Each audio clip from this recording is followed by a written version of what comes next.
요한계시록 4장 1절에서부터 11절에 우리가 본문 말씀을 보았는데요.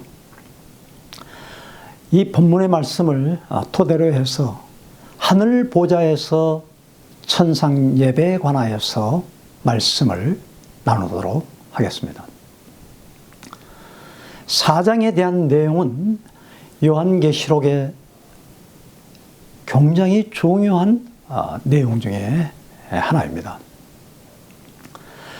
요한계시록 4장을 어떤 분은 암기한다고 그래요. 그러나 이것을 공부하는 식으로 성경 말씀을 암기하면은 그것은 아무런 의미가 없는 것입니다. 또한 암기하려고 하는 노력은 좋죠. 그러나 그것을 암기한다고 해서 영적인 그런 큰 의미에 도달할 수가 있겠는가? 도움은 됩니다.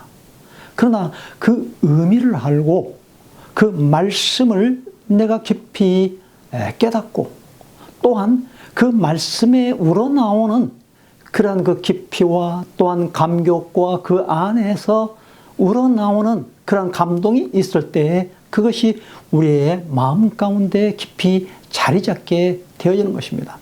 그러니까 암기한다고 해서 그게 되어지는 것이 아니죠. 왜 그렇습니까? 요한계시록 4장의 내용은 바로 앞으로 되어질 그런 그 미래에 대한 그런 그 계시의 말씀으로서 가장 기초적이고 가장 서론적인 그 천상 예배에 대하여서 말씀을 하고 있다라는 것입니다. 오늘 우리가 이 땅에 사는 목적이 뭡니까? 하나님 앞에 경배와 찬양과 그 예배의 목적으로 우리가 사람을 하나님께서 창조한 것 아니겠습니까? 그래서 2장과 3장 지난주에 있었던 그런 7 교회에 대한 그런 그 계시의 말씀, 이 땅에 존재하고 있는 그 7 교회가 바로 오늘 우리가 살고 있는 그런 그 교회 시대의 상황의 말씀 아니겠습니까?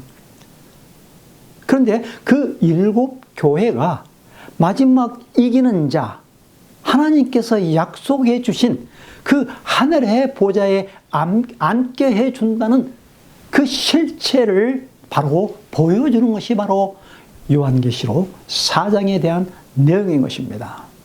그리고 이제 5장은 더 깊이 이제 더 깊이 들어가는 것이죠. 어린 양, 혼인잔치, 어린 양 예수 그리스도에 대한 그 경배와 찬양을 말하고 있는 것입니다. 밤무섬에서 그 유배 가운데 그 동굴 속에 깊이 어두운 가운데 기도하고 있던 그 요한에게 바로 어떤 그런 말씀을 하고 있는가? 오늘 우리가 이 본문의 말씀을 통해서 깊이 깨달아야 할 것입니다. 4장 1절에 이 일 후에 라고 이렇게 말씀하고 있습니다. 그것은 곧 2장 3장에 대한 그 7 교회에 대한 그 메시지, 그 계시의 말씀을 받고 나서 주어진 일 후에, 그러니까 어떻게 보면 이 땅에 존재하고 있는 7 교회에 대한 그런 메시지를 주고 난 후에 이제 장차 일어날 일에 대해서 이제 본격적으로 말씀을 하고 있다라는 것을 말하고 있는 것입니다. 이 일 후에 그렇게 말하고 있는데 하늘 문이 열려졌다. 하늘의 문이라는 것입니다. 그 하늘 문이 열려진 것을 보게 되어졌을 때 나팔 소리, 큰 음성을 듣게 되었습니다. 그 1장에서 바로 요한이 받았던 첫 번째 예수 그리스도에 대한 음성을 듣는 것처럼 말이죠. 나팔 소리 같은 큰 음성을 들었는데 올라오라, 이리로 올라오라. 그리고 이 하늘 문 열려져 있는 그곳에 들어가서 하늘 보좌의 일, 그리고 장차 되어질 일을 내게 보이겠다라고 이렇게 말씀을 하고 있는 것입니다. 자, 그래서 요한은 얼마나 그 음성을 듣고 반갑고 또한 어떻게 보면 두렵고 떨렸겠습니까? 하늘문이 열려진 그 광경을 보면서 그 음성을 들었을 때에 요한은 하나님 앞에 경배하지 않을 수가 없었던 것입니다. 그 높은 그 보호자의 그 모습을 보았을 때 요한은 바로 그 가운데 그 전에 성령의 감동이 되어져서, 그것은 곧 메시지의 성경에는 아주 깊은 애백 가운데에 들어가게 되어졌던 것입니다. 그 동굴 속에, 깜깜한 어두운 밤 속에 요한만이 가지고 있던 하나님과의 그 경배와 하나님과의 그 깊은 교제, 그 애배의 깊은 속으로 빠져 들어갔을 때 하늘 보좌의 모습을 보게 되어졌는데, 하늘 보좌의 그 광경이 너무나도 휘황찬란한 거예요. 어떤 모습입니까? 하늘 보좌에 앉아 계신 그분, 하나님이신데 어떻게 우리 인간이 하나님을 볼 수가 있고, 어떻게 우리 인간이 하나님의 그 그림 형상을 묘사할 수가 있겠습니까? 그러니까 뭐뭐와 같다라고 그렇게 표현을 했는데, 인간의 최상제, 또한 인간의 존재하고 있는 가장 귀한 보석들로 표현하고 있었던 것입니다. 벽옥과 황보석 같은 그러한 모습으로, 그리고 그 주위에 무지개 같은 형상이 쭉 둘러있는데 그것이 곧 녹보석 같은 그러한 주위로 감싸고 있었다라는 것입니다. 인간의 언어로 표현할 수 없는 그러한 그 존재의 그 보호자의 모습을 보게 되어졌다, 그렇게 표현하고 있는 것입니다. 자, 그런데 보십시오. 그 주위에 대한 그 또 상황을 한번 살펴보는데, 24장로들, 24장로들이 보좌에 앉아 있는데 하얀 흰옷을 입고 금면류관을 쓴 그러한 24명의 장로들이 그 주위에 앉아 있었던 그러한 어마어마한 그러한 어전 해위와 같은, 하늘나라의 보좌의 어전 해위와 같은 그러한 광경을 묘사하고 있었다라는 것입니다. 12지파, 구약의 12지파와 예수님 신약의 그 예수님의 사도 제자 12제자들, 그러니까 구약과 신약 통틀어 바로 예수 그리스도로 말미암아 이긴 자, 승리한 자, 흰옷을 입은 자, 금면류관을 받은 자, 그리스도의 아름다운 그러한 승리하는 그러한 그 모습, 대표격 되어지는 그러한 사람들을 우리는 말하고 있는 것입니다. 12 그 숫자는 바로 백성들, 하나님의 택한 백성들을 의미하고 있는 것입니다. 24 장로들은 또한 구약시대 때에도 그 제사장들을 24명을 세워가지고 그 반차를 세워가지고 1년 내내, 또 그리고 안식년 또 희년 계속해서 돌아가면서 대를 이어가면서 그 제사장의 직무를 수행하게 했다라는 것입니다. 24 그러한 장로들이 보좌 앉아 있었고, 주위 환경을 보면은 바로 우레와 같은 천둥치고 번개치는 그러한 소리가 들리는 가운데에 어떤 그 모습을 보게 되어집니까? 보좌 앞에 7 등불이 놓여져 있었던 것입니다. 계속해서 켜져 있는 그 7 등불이 놓여져 있었는데, 그 7 등불은 7 영이라 그렇게 말하고 있습니다. 완전한 숫자죠.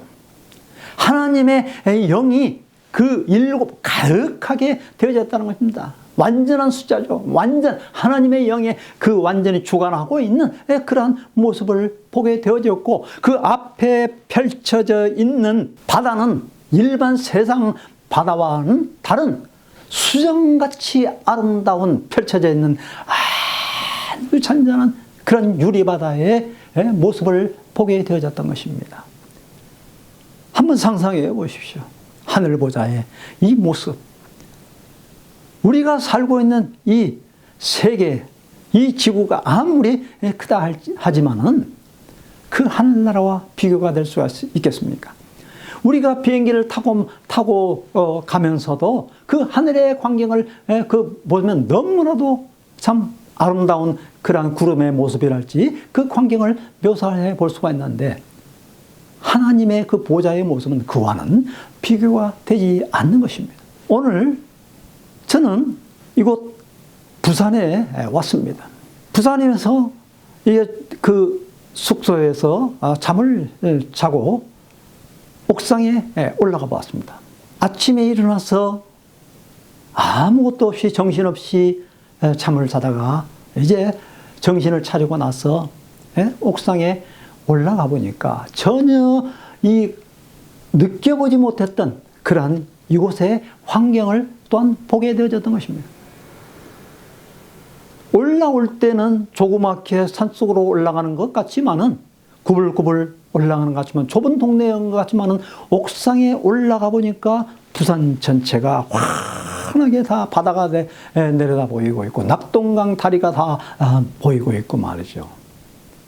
부산 전체가 다 내려다 보이는 그러한 광경을 보게 되어졌던 것입니다.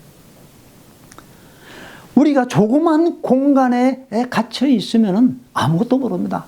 이곳이 정말로 답답하고 어두운 것 같지만은, 그러나 높은 곳으로 올라가면 올라갈수록 더 넓은 시야를 바라보게 되고 우리의 눈이 열려지게 된다라는 것입니다.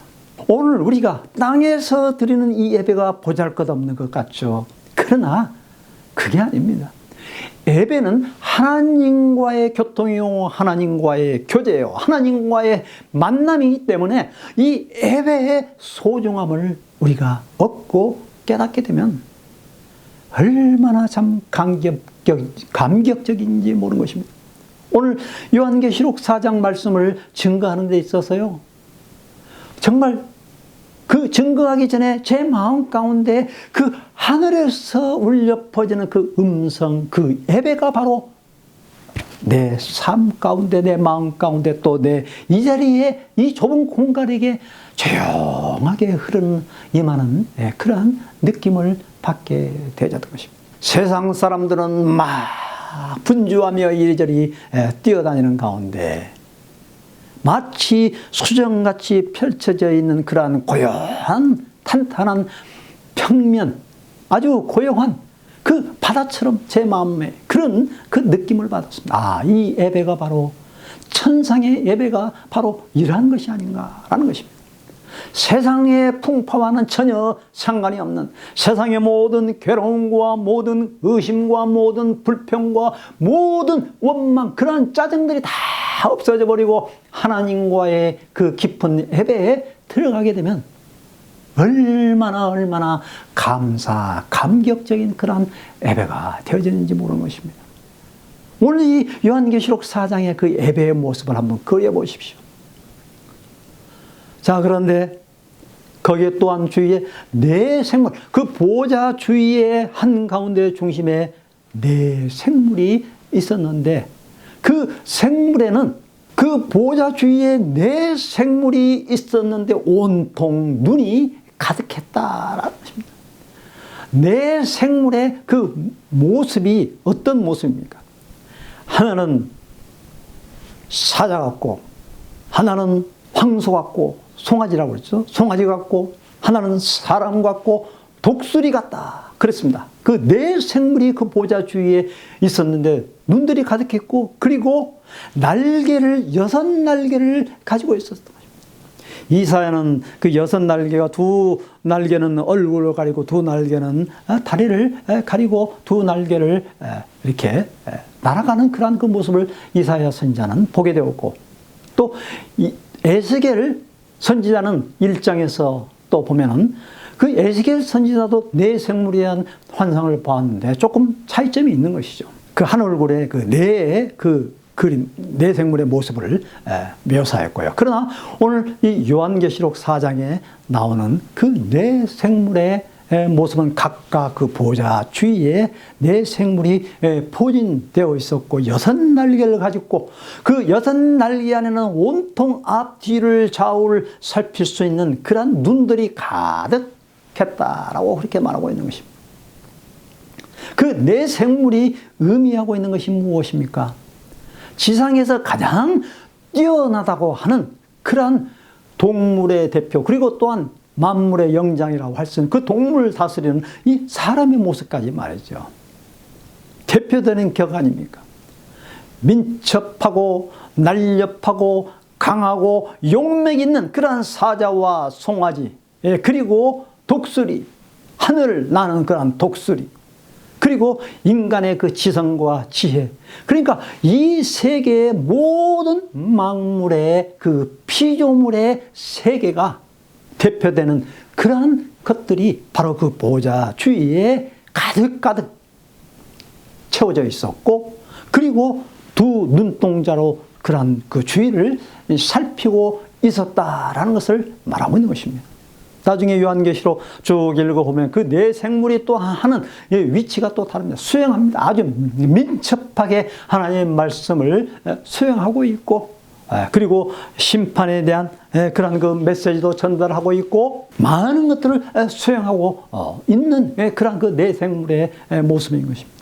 비록 땅에 있는 그러한 생물에 대표된 그러한 모습이지만 날개를 가짐으로 인하여서 하늘의 일을 같이 겸하고 있는 그러한 모습인 것입니다. 자, 그런데 그 네 생물이 하나님께 찬양과 경배를 올립니다. 거룩하다, 거룩하다, 거룩하다. 한 번만 말하지 아니고 세 번을 말합니다. 두 번을 말하면 강조하죠. 세 번을 말하면 최상급의 강조를 말하고 있습니다. 거룩하다, 거룩하다, 거룩하다. 세 가지에 대해서 중점적으로 매일 밤낮으로 24시간 동안 계속해서 외치는 것입니다. 첫 번째는 어떤 분에게 거룩하다고 하십니까?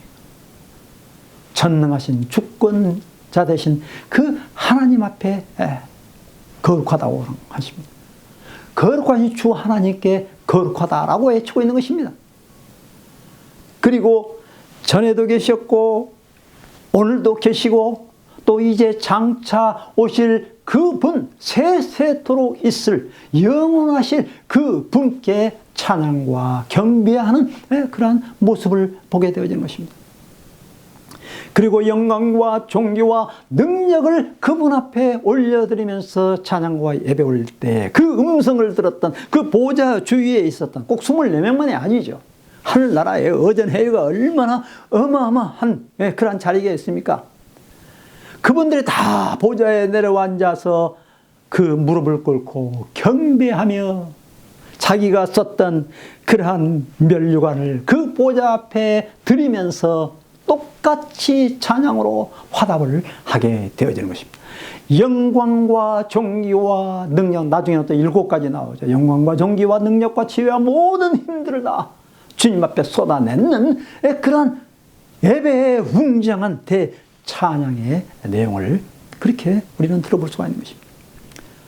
영광과 존귀와 능력을 받기에 합당하신 분, 세세토록 받기에 합당하신 분, 만물을 창조하셨고 만물을 지으셨고 만물이 바로 주님의 그분의 뜻 안에 계시고 그분 안에 충만하신 그분께 찬양을 올려드리는 그 경배의 모습의 장면을 우리는 살펴볼 수가 있었던 것입니다. 바로 이 예배가, 이 천상의 예배가 바로 우리가 드려야 할 그러한 예배의 모습인 것입니다. 이 세상에서 또한 구약시대 때에는 예배를, 제사를 드릴 때는 하나하나 짐승을 잡아서 피를 흘리고 그러한 제사를 드리고 죄 용서함을 받는 그러한 무한 반복의 그런 제사를 드렸던 것입니다. 또한 신약에 와서는 예수 그리스도의 그 십자가의 보혈의 피로 생명으로 모든 것을 다 우리를 속량했던 것입니다.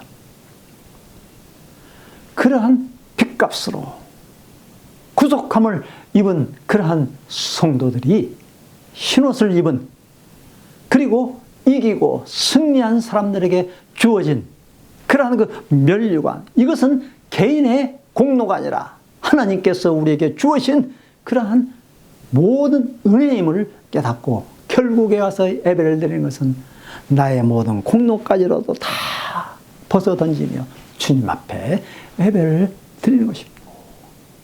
이 얼마나 장엄한 찬양의 경배의 예배의 모습입니까? 그 예배의 모습이 우리의 삶 가운데 중심에 자리 잡으면 흔들릴 수가 없는 겁니다. 그 놀라운 그 보좌의 모습을 본 사람은 땅에 사소한 것 흔들리지 않는 것입니다. 아무거는 상관이 없는 것입니다.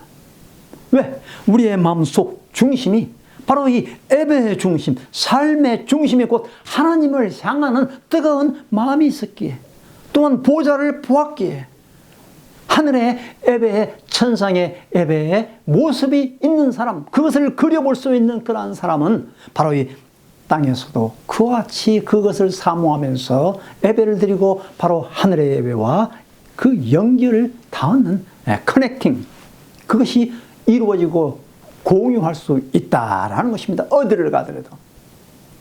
우리가 인터넷을 해보면은 어디 가도 다 통하지 않습니까?